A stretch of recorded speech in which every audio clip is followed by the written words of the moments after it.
Tulane's Title IX office presents You Are Not Alone, Navigating Resources on Campus. This episode will explore some supportive measures, including those that protect your safety and your health. A quick content warning that this episode contains information related to and discussing sexual discrimination and sexual violence, so make sure you take care of yourself.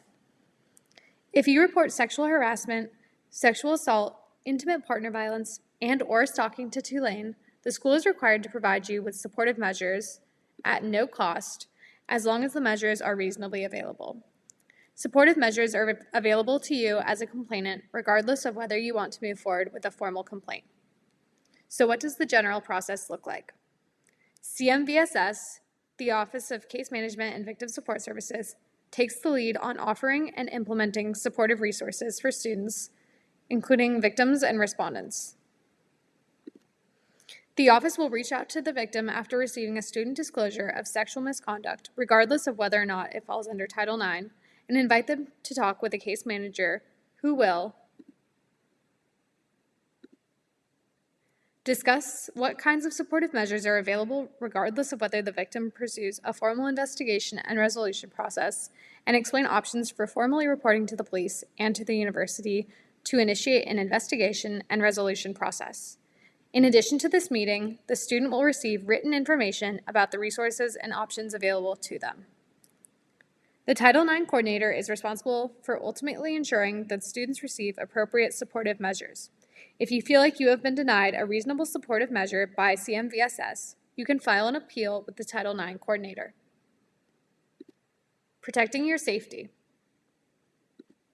To protect your safety, you can ask Tulane to implement a mutual no-contact order.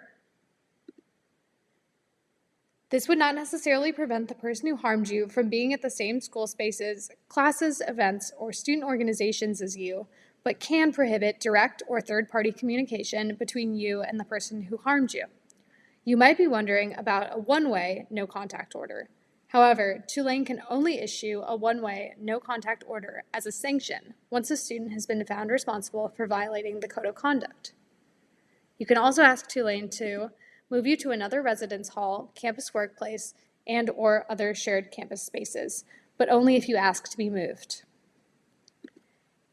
You can also ask Tulane to provide a safety escort to walk with you between classes and school activities.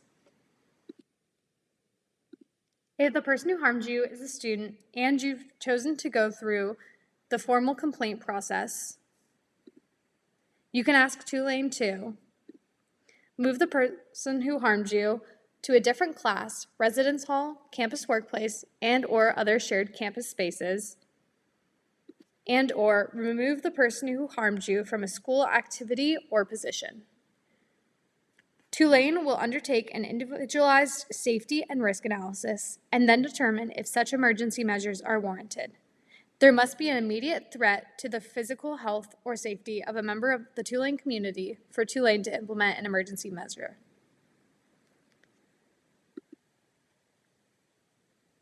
If the person who harmed you is not a student or an employee, you can ask the school to ban them from coming on to school property. Protecting your health.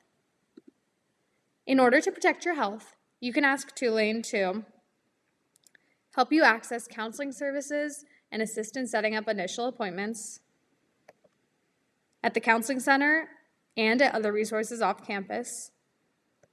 Arrange for medical services both on and off campus, including a forensic exam. Arrange academic adjustments. We'll talk more about what this looks like in our next video.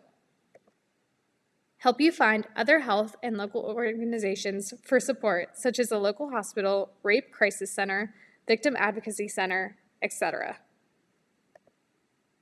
And change your on-campus work schedule or job assignment. Thanks for watching.